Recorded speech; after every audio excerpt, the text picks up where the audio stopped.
Hey guys, this is Anthony again. For this week, I chose my security overview on a property that I currently manage through my company, the One South Condominiums. I elected to use the crime prevention through environmental design model to highlight the security measures of the complex. The One South Condominiums is located in South Anchorage and it was built in 1981. During the construction, Alaska experienced a economic crash which caused the contractor to cut corners to turn a profit. By doing so, he skipped out on many physical security options. The past 3 years, I have improved much of the neglected necessary physical security for the building. There is an on-site manager my company employs that routinely inspects the ground, facilitates, and equipment to determine whether maintenance or repairs are required. In addition, this on-site manager also serves as a security officer at times and does nightly inspections of the building. The One South condominium is 44 units, and the owner occupancy is 80%.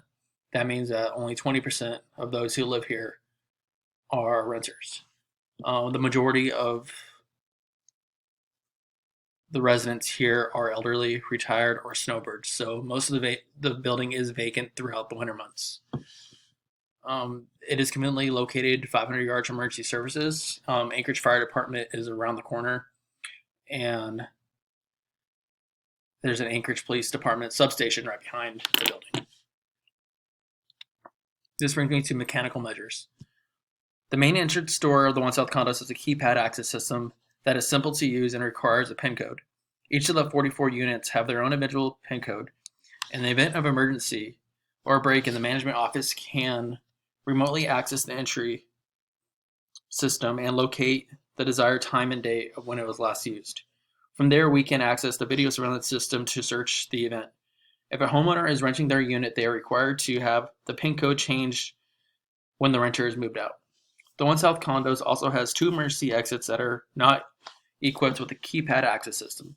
But for added security, we installed security latches that deter forcible entry. A latch guard is a metal plate that covers the exposed latches and keeps them from being tampered with.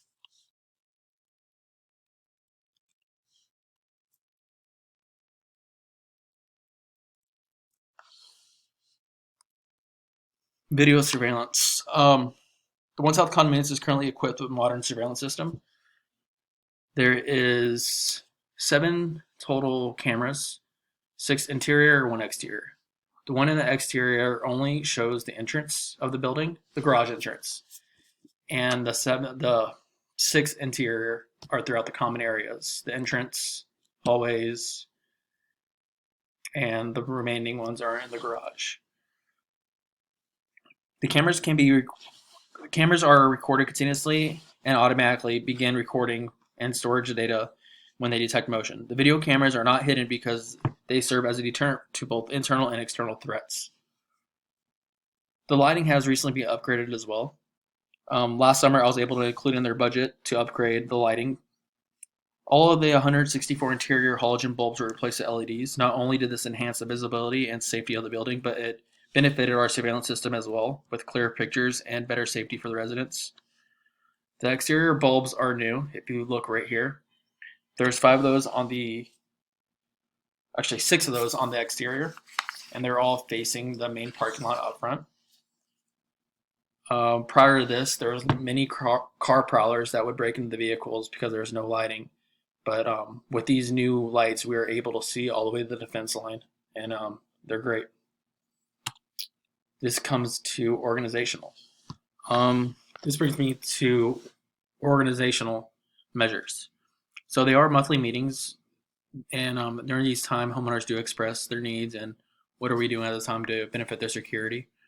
The homeowners do have restrictions and limits. Some of the limits are they're only allowed to have 2 garage openers.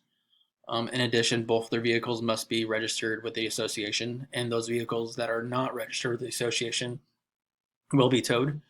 In the past, there were homeless that would sleep in the parking lot, and we had no authority over them until we started towing vehicles. In addition, when residents do move out, they are required to change their entry code. We had old residents enter the building for hang out with their old neighbors, and we could not allow that. And in addition, on our half, we do change the contractor's PIN code every 6 months because we do switch contractors, contractors switch employees, and that's something we cannot control.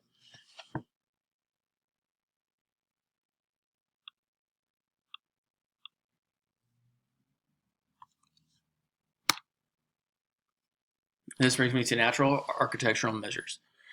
The surrounding tree lines were pretty high, and then we did see homeless that were sleeping in the tree lines, so we eliminated most of the trees and made it visible through.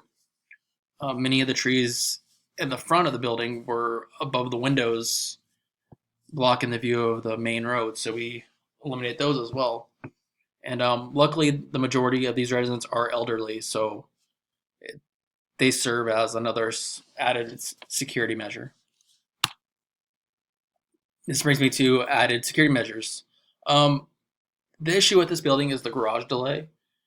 It's about a minute long, and this gives time for someone, if they wanted to sneak in through the garage while it's open and as the resident leaves.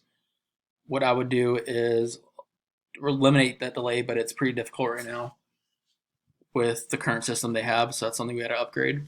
And added security cameras as well. There's no security cameras at the south or north end of the building, and this is where the emergency exit doors are, leaving those exposed to if someone was to vandalize or try to force enter the building. All right, that's it.